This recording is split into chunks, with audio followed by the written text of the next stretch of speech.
Good Sunday morning to you. Good morning, everyone. Good morning, Conscious Living, Spiritist Group family, and any newcomers that are just joining us today. Good morning, Juan, Vivi. Good morning, Mary, Carlos. Please be sure to say hello if you are connected with us today. We have a very special presentation today and a special guest with us. I'm not sure if you guys have met our speaker of the day yet. We have Peter Hayes with us this morning, and he's joining us from Newark. But before we present him and get going with our live presentation on action and reaction, we just wanted to let you know that usually we do open up our presentations with an opening reading from the book from the Living Spring collection. And today we actually open the book, Our Daily Bread, in which we have lesson 45, which is called When You Pray. So usually what we do is we just do a light reading of it. Sometimes we do comment on it, sometimes we don't. Today we want to make sure that we give ample time to Peter so he can actually deliver his presentation on this very important topic of action and reaction, which is actually also the title of an amazing book, which is found in the Life in the Spirit World series by Andre Lewis and Chico Xavier, which we welcome you to also find and read it as well. I'm going to make sure that we put this in the comments so that you can find it later on after our presentation is over. Good morning, Bonnie. Good to be with you as well. So the message is when you pray. And while you are praying, forgive. This is found in Mark chapter 11, verse 25. And Emmanuel brings us the significant, the meaning, the definition of what Jesus meant to say when he brought that to us. The sincere attitude of all of a soul at prayer does not obey ordinary mechanical movements. While involved in the daily struggle, people invariably heed the automatisms of the material aspect of life, which changes unnoticeably over time. However, when the soul turns toward the divine sanctuaries of the higher planes through prayer, one's consciousness is put in contact with the eternal and creative meaning of the infinite life. All disciples should examine the sensations they experience when they pray to the Most High and understand that it is crucial for them to maintain their inner peace before people and before circumstantial conditions on the pathway. A mind that prays is active in the invisible realm. Even when they do not know each other in the arena of conventional activities, incarnate minds communicate with one another through the delicate fibers of the wishes manifested in prayer. In such instances, which we should consecrate exclusively to the highest part of our individuality, we send out messages, appeals, intentions, plans, and concerns that seek a suitable objective. Those who consciously or unconsciously utilize this opportunity to expand the currents of evil are to be pitied.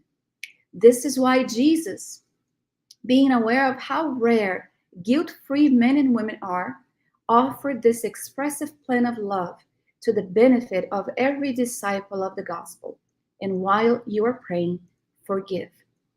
I just wanted to point out one of the phrase that was read during this passage. I know it's a lot, and we might not remember all of it, but Emmanuel said, "A mind that prays is active in the invisible realm." It's quite interesting, quite powerful when we think about that, because as we are praying, we are actually also emitting out images and thoughts and ideas, and this actually plays a role in the invisible realm. It's put into action, fluidically speaking, if you will. On this note, I'm going to invite you guys to do a prayer with me. And you may keep your eyes open, you may keep them closed, but definitely keep your hearts open to the words that are going to be enunciated. Even if you don't follow along with it, be sure to allow the feelings, the sensations, this wholesome moment that belongs to each one of us as we dedicate ourselves to this next hour of the living gospel contained in Spiritism, so that we can be in communication with the invisible world and the higher spheres of life. On this note, let us go ahead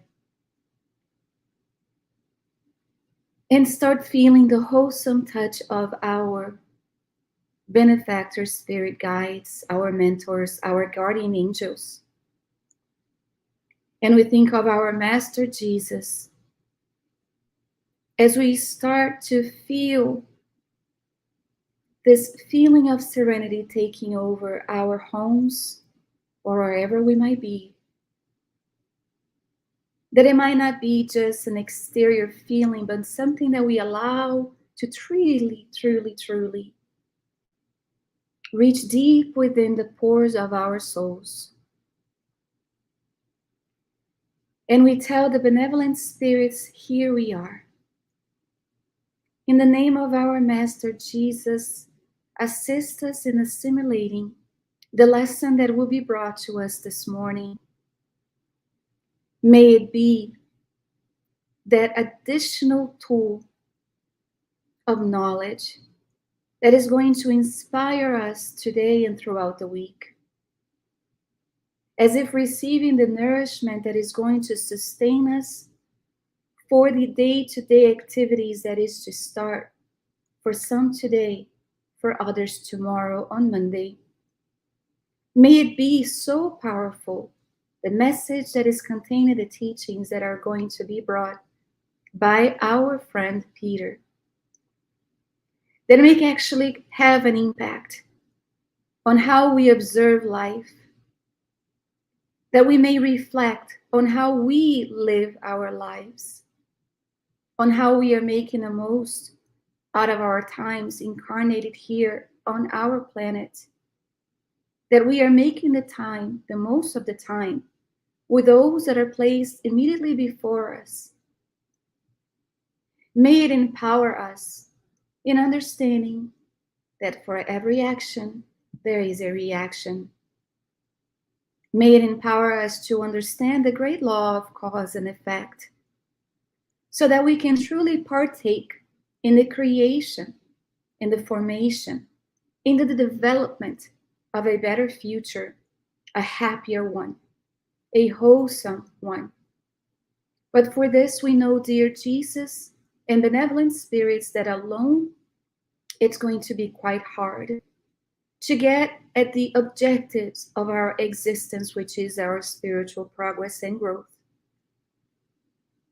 We wish to soar higher and higher in flights that will take us into observe a landscape that is beautiful, that is created by us.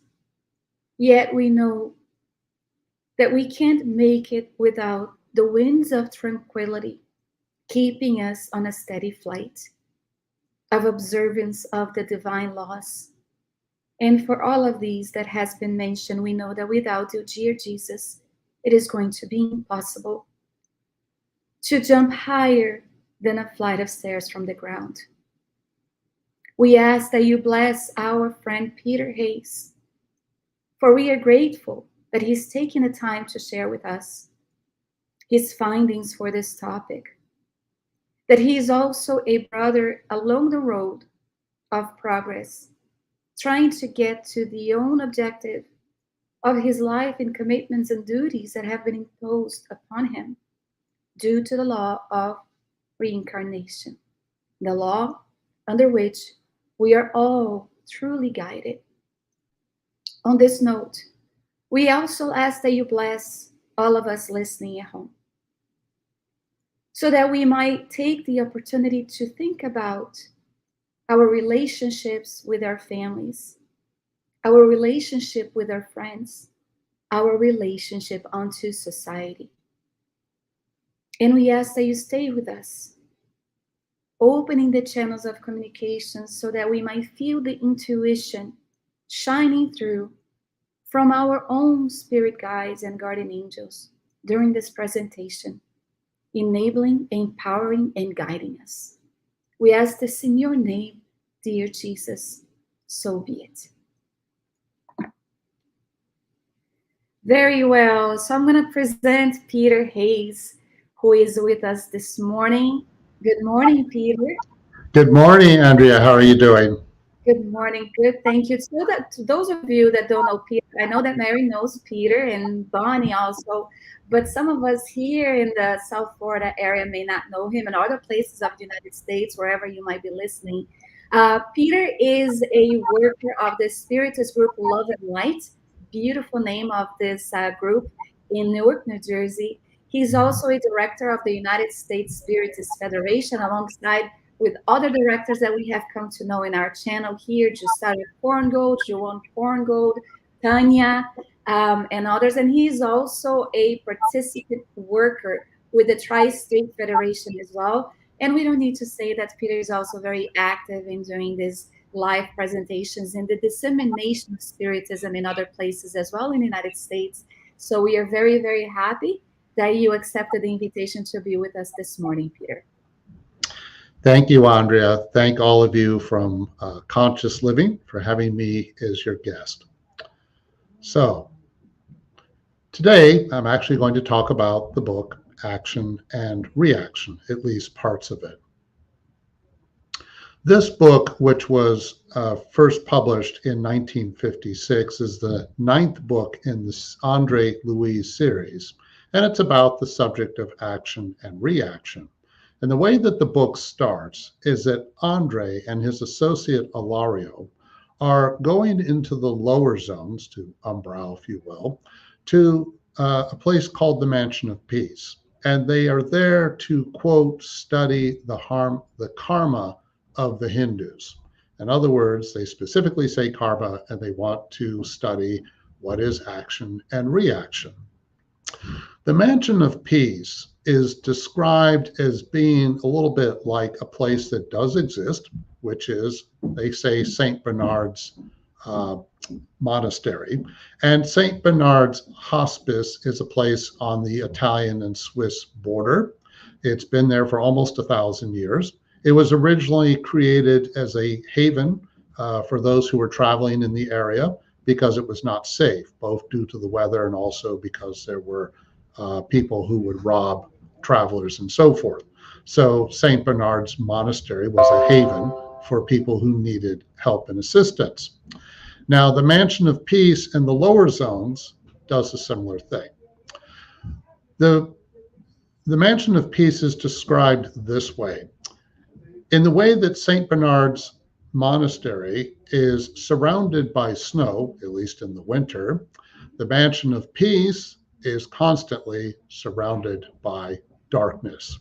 It is, if you will, a beacon of light in what is otherwise a very dark environment. But there's more to it than that.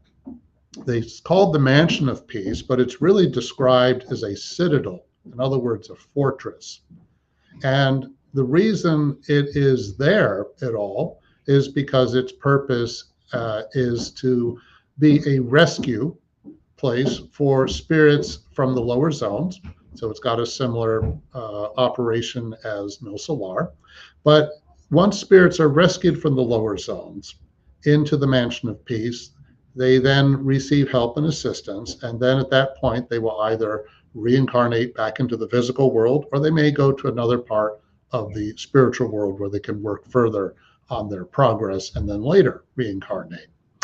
The director of the Mansion of Peace is a person named Druso. He's very committed, very hands-on, and one of his most trusted assistants is an individual named Silas. Both Druso and Silas are very important characters in this book, Action and Reaction.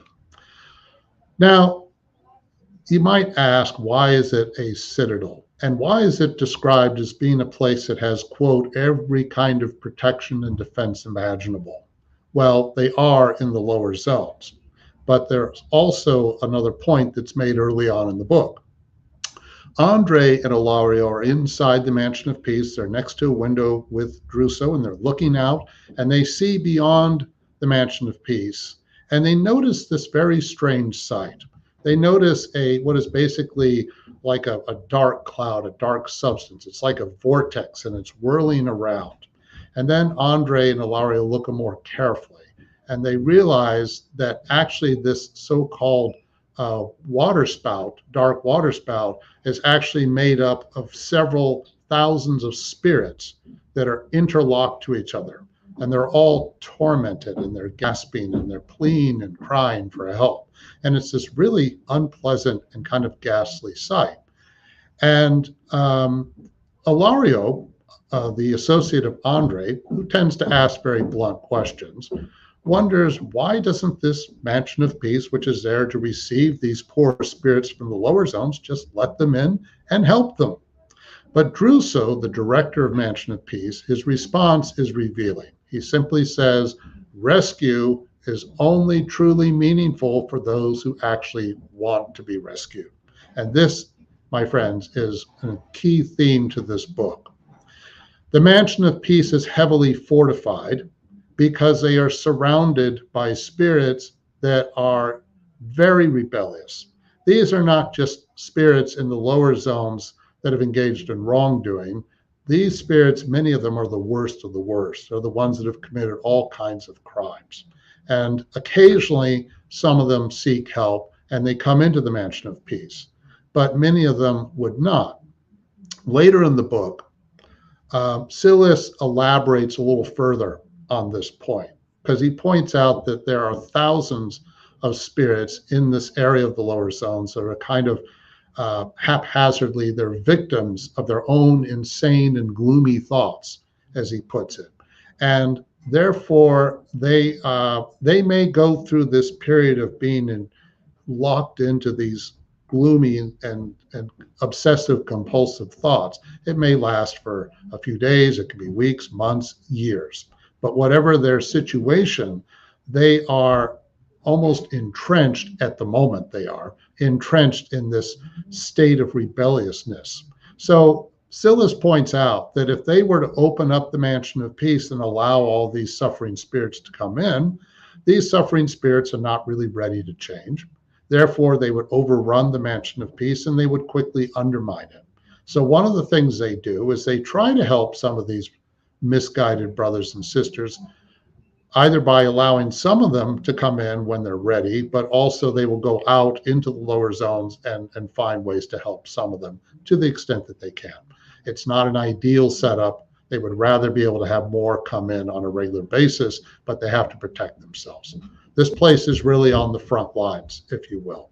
So it's not like No Solar, if you're familiar with that first book in the Andre Luis series, because No Solar is very close to the lower zones, but a little separate from it. It's like a level up, if you will, but the Mansion of Peace is in the lower zones. So despite the surroundings of this place, what's encouraging is that there are spirits that want to receive help. My animation doesn't work for this PowerPoint, so some stuff will show up in advance, but that's all right. One of the spirits that shows up, and I'm going to spend some time talking about him, is Antonio Olympio.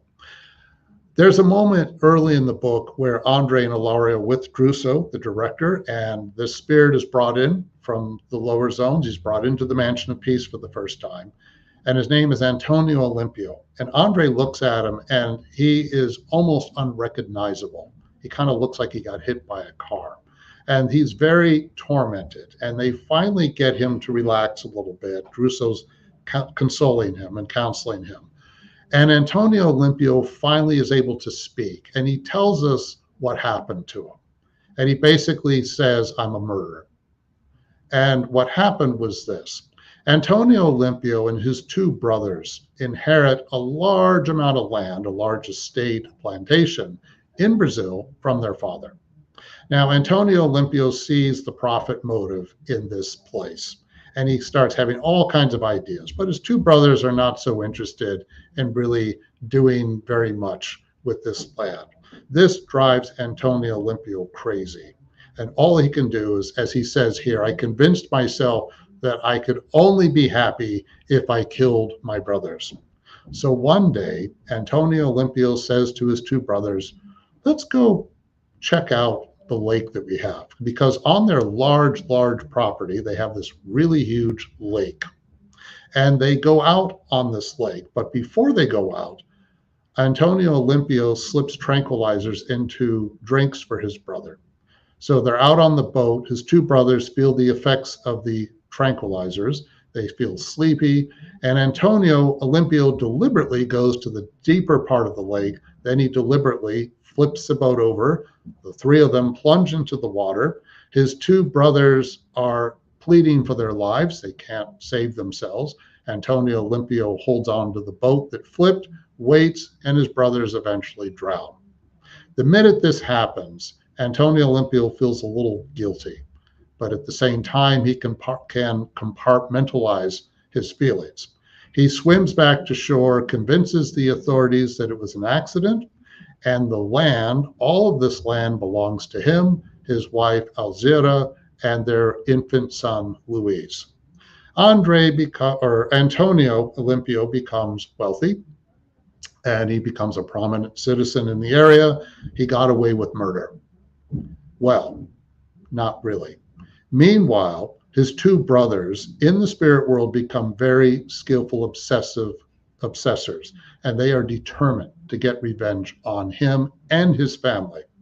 So one of the things that happens is about 10 years later, their son Luis is about 12.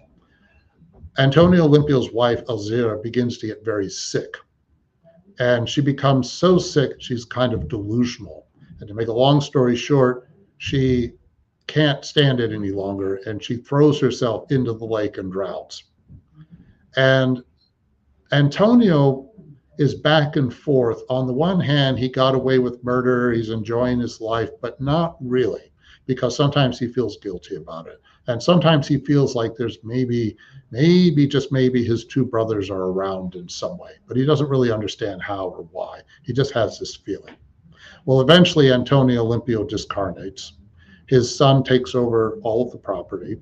And Antonio Olympio, the moment he discarnates and he's in the spirit world, his two brothers are waiting for him. They torment him. They remind him constantly that he killed them. They won't leave him alone. They beat him up. And eventually they leave him in a cave where he is left to sort of be caught up in his own obsessive compulsive thoughts. Antonio Olympio keeps reliving the moment where he killed his two brothers. He can hear their screams over and over and over and over again.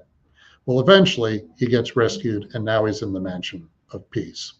And one of the things that's pointed out in all of this is that both Antonio Olympio and his wife, and even their son as an incarnate, are all very caught up in their repetitive thoughts.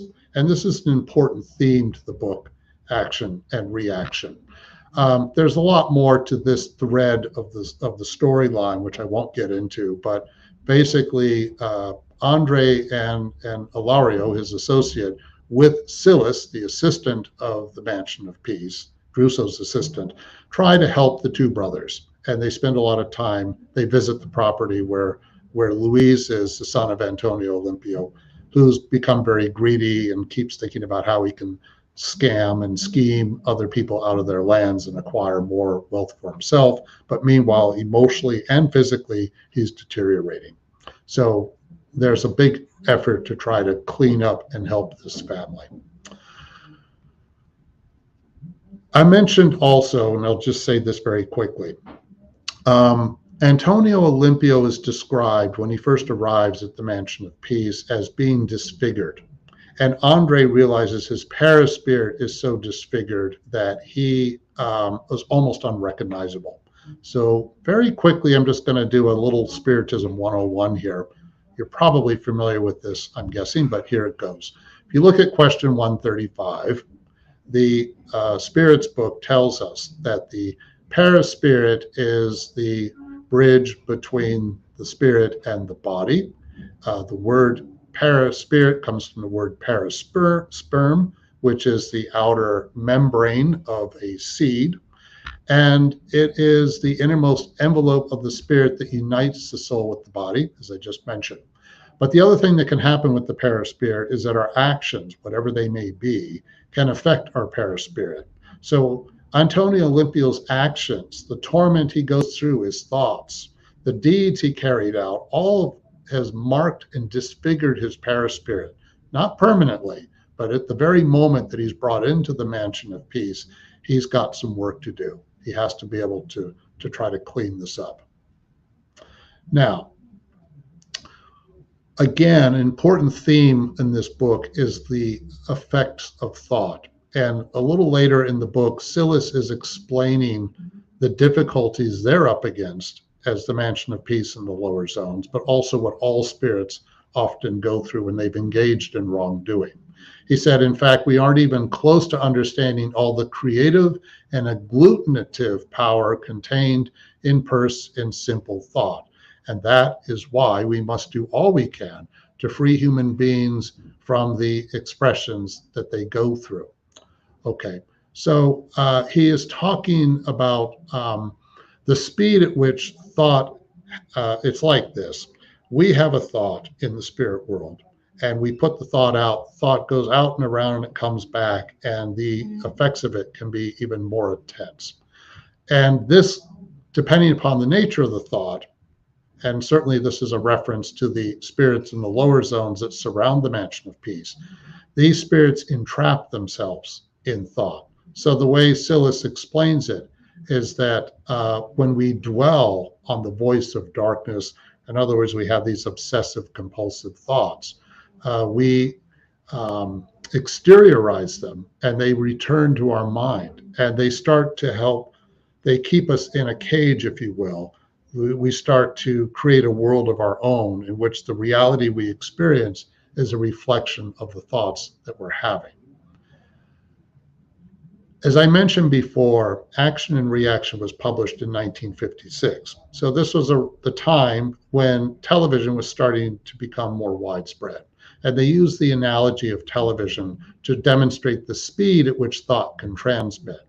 That is, if a camera is one spirit picking up an image and it transmits that image to a TV screen, and the TV screen represents a second spirit, the speed at which that can happen is instantaneous. The Andre Louis book, The Mechanics of Mediumship, addresses a similar type of idea by talking about the analogy between mediumship and electricity. But you don't have to be a medium or an extensive medium to experience this. The point is that the Andre Louis books in general stress the consequences of our thought. You could put it this way: thought really does matter. And the kinds of thoughts that we have can determine the kind of reality that we operate in. Now, that might seem a little alarming to think that our thoughts and our intentions and our actions attract energies of the same kind. Depending upon what we're thinking and what we're doing, that might be a little scary. But if you look at it this way, it can be both a path to enlightenment or it might be a path to entrapment. It all depends. But this also is demonstrating one of the ways in which there is an overall connection to action and reaction and to karma. As I mentioned at the beginning, near the very beginning of the book, Andre and Ilario go to the Mansion of Peace to study, quote, the karma of the Hindus. So I'm going to spend a little time talking about some of the concepts of karma as understood in Hinduism. There is a relationship between karma as it's understood and cause and effect as it's described in action and reaction. For instance, in this book, which is there's an introduction to this translation of the Bhagavad Gita, which is a sacred Hindu scripture, and Eknath Easwaran was originally a professor at UC Berkeley who translated this book, and he, for what it's worth, actually did one of the earliest classes on meditation at a college in this country, at least. And he points out that the Sanskrit word karma literally means that which is done, and that karma can be translated as a deed or an action. and that the law of karma is that for every effect there is some kind of equal cause to it. This idea is also elaborated on in another book, again, another non-spiritist book, which is called The World's Religions by Houston Smith. And he points out in his section, in which he talks about Hinduism and karma in particular, is that science has alerted the West to the importance of causal relationships in the physical world, and that every physical event, we are inclined to believe, has its cause, and every cause will have its determinate effects. So he's talking about classical physics. But he then points out that India extends this concept of causation to include moral and spiritual life as well. So when we think about cause and effect, there is how it works in the physical world. But then when we connect it to karma, there's actually a connection to the moral consequences of what we go through. And he points out that, the West has some notions of this idea. It's not like it's an alien concept, because as a man sows, so shall he reap. And then there's this parable, some have attributed to Ralph Waldo Emerson, but that's not really correct. I don't think anyone knows for sure who wrote this, but it's a nice one. It is sow a thought and reap an act, sow an act and reap a habit, sow a habit and reap a character, sow a character and reap a destiny. So it's a nice little parable. And that this is the way in which the West has begun to, one of the ways in which the West has begun to understand this Eastern concept of cause and effect. But then he points out that the difference is that India has tightened this up so that the consequences are more absolute. But I should mention, and this is going to get elaborated on in what I'll say in a moment, when we think about the effects of cause and effect and the consequences of our action, in karma, as it's understood in Hinduism, we're not necessarily talking about some kind of fatalism, for instance. But responsibility is implied, because Eknath Iswaran points out that we ourselves are responsible for what happens to us, whether we understand how or why. But it follows that we can also change the direction that we're going in when we start to work on our own intentions and our thoughts. So again, our thoughts and our intentions very much connected to the book Action and Reaction in terms of what happens to us. And then this idea gets carried a little bit further, by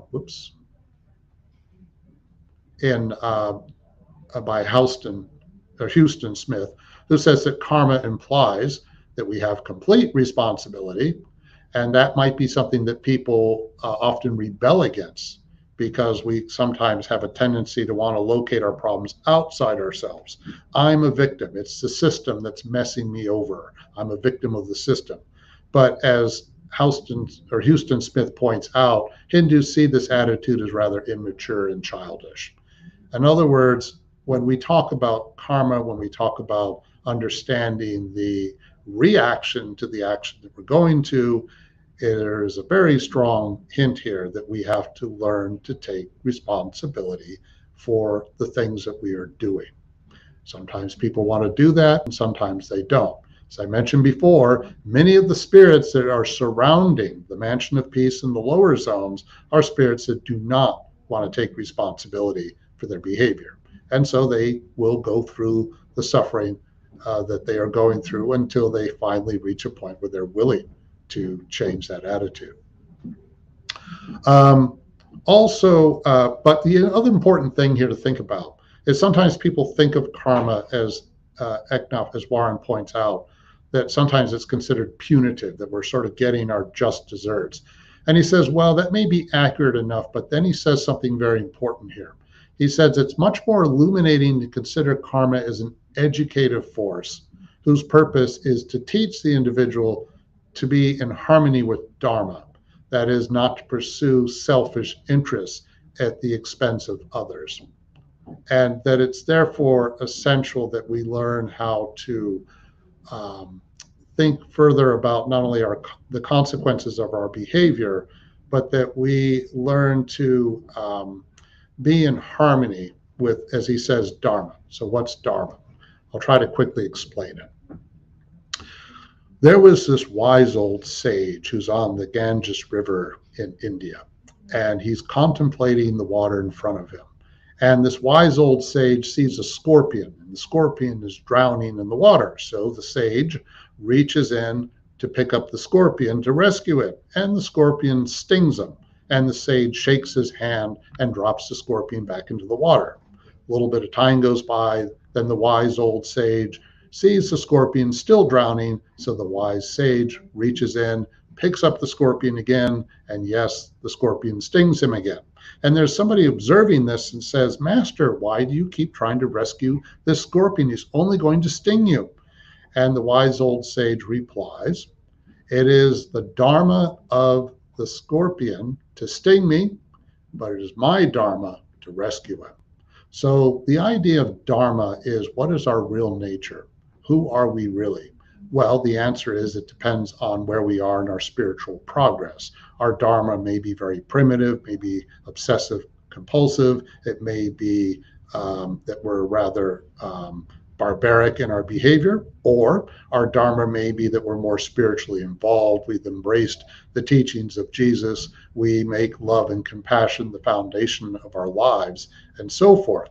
But if we are in harmony with dharma, certainly the implication is also that when dharma is in the pursuit of the good and we're in harmony with the good and we overcome our selfish tendencies, then we are more likely to be in a better place spiritually, obviously. But the other thing to keep in mind here is that in the Spirit's book, the third part under the law of progress, the question that is asked is, what are the biggest obstacles to progress? Two things stand out: pride, negative pride, and selfishness. So again, when people insist on being selfish and so forth, it can cause us to be delayed in our spiritual progress and be a big source of unhappiness. So what's also elaborated on by Eknar Iswaran is that he says, in this sense, life is like a school. One can learn, one can graduate, one can skip a grade or stay behind. So he's implying what? Free will. There is free will. And that as long as the debt of karma remains, however, a person has to keep coming back.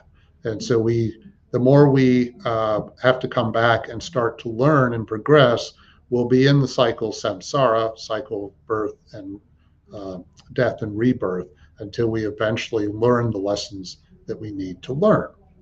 And if this sounds rather familiar to you, it should, because in effect, there is a strong correlation, I think, between some of these ideas about karma as outlined in Hinduism and what Spiritism says.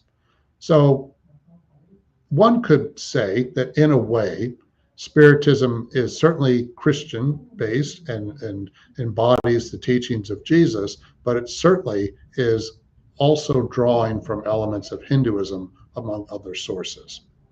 Now, this whole idea of lessons to be learned is emphasized in action and reaction. And I'm going to start to slowly wrap up here by talking about what happens near the end of the book. As I mentioned before, the director of Mansion of Peace is Druso. He's a very kind, compassionate person, a very hands-on kind of director. He gets involved in counseling the spirits that arrive from the lower zones. And his assistant, Silas, is very knowledgeable, and he helps Andre and Ilario a lot. He's the one in this book who explains a lot of the concepts. It is Silas who points out that it's easier to study cause and effect, action and reaction in places like the lower zones because it's more extreme. And Silas, but there's a big revelation at the very end of the book, and it's basically this. We find out at the very end that Druso is really the father of Silas. How does this happen? Well, there's a spirit brought in near the end of the book, a woman named Ida. And once Ida arrives, and once Druso and Silas realize it's Ida, They are absolutely overjoyed. They have been at the Mansion of Peace for almost 50 years, and they've been waiting for her to arrive. Andre doesn't completely get it. Ilario doesn't completely understand. But there are some hints dropped earlier in the book that begin to make the whole story clear. For instance, Silas does help the two brothers who are the obsessor spirits of Antonio Olympio, and Andre and Ilario accompany him. And one of the key things that Silas does, and he does this very carefully in convincing these two skillful obsessors to stop obsessing Antonio Olympio, to leave the family alone, to be more in harmony with the family, to come to the Mansion of Peace. Silas does it in part by giving his own story. In chapter 9 of this book, Silas explains what happened to him in his last incarnation. Silas and his father Druso were in Brazil. Druso is an independently wealthy attorney, didn't work too hard and kind of enjoyed life. And his wife was a Christian woman, very active in the church, and she wished that her husband and her son were involved in the church with her, but neither one were very interested. In fact, Silas described himself as being very interested in money and wealth and wanting more gold and so forth. Well, eventually his mother dies, and Silas then is rather dismayed when Druso, his father, remarries to a young woman named Ida. Ida is Druso's stepmother, roughly the same age as he. Silas sees Ida as the one who's going to prevent him from getting his father's estate. And then he starts thinking, how can I get rid of this woman? Then the opportunity presents itself because Silas meets her cousin. Her cousin is kind of a frivolous person, a bit of a Romeo, and he's always had an interest in his cousin Ida. And it turns out Ida has had some attraction toward her cousin back. Silas, once he realizes this, does everything in his power to make sure that his stepmother and her cousin spend as much time as possible together.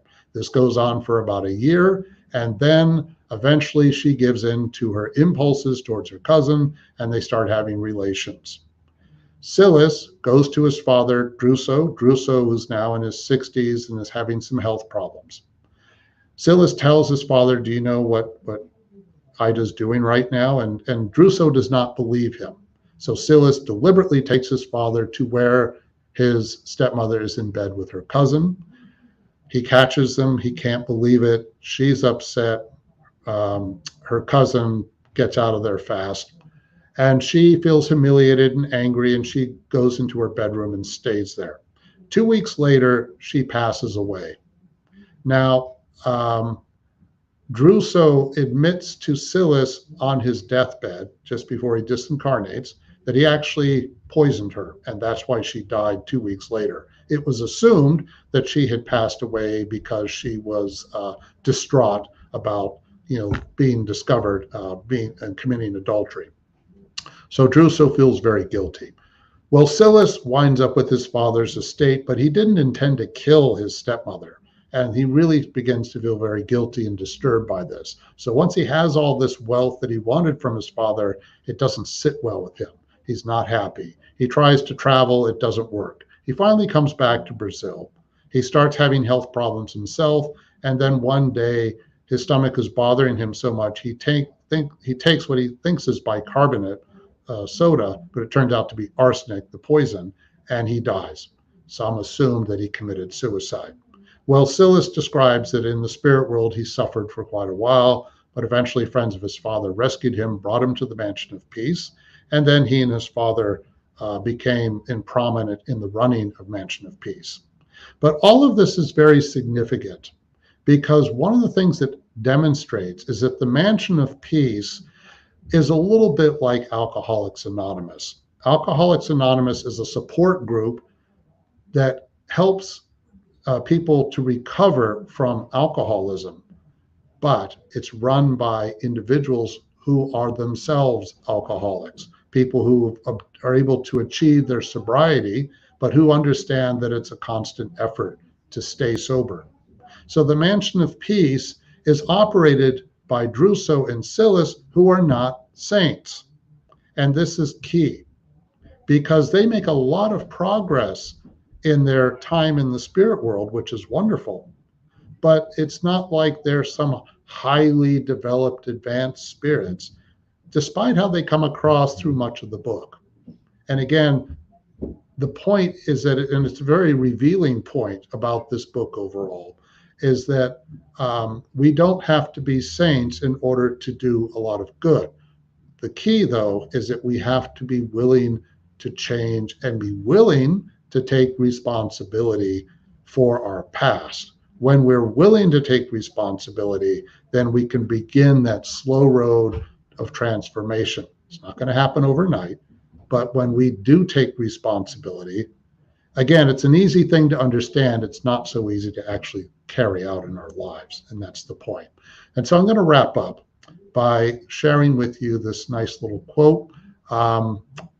My screen is a little small, so I'll try to read it as best I can. But it is from an Upanishad, from the Sivattashvatara Upanishad. And I think it's connected to the theme of this book.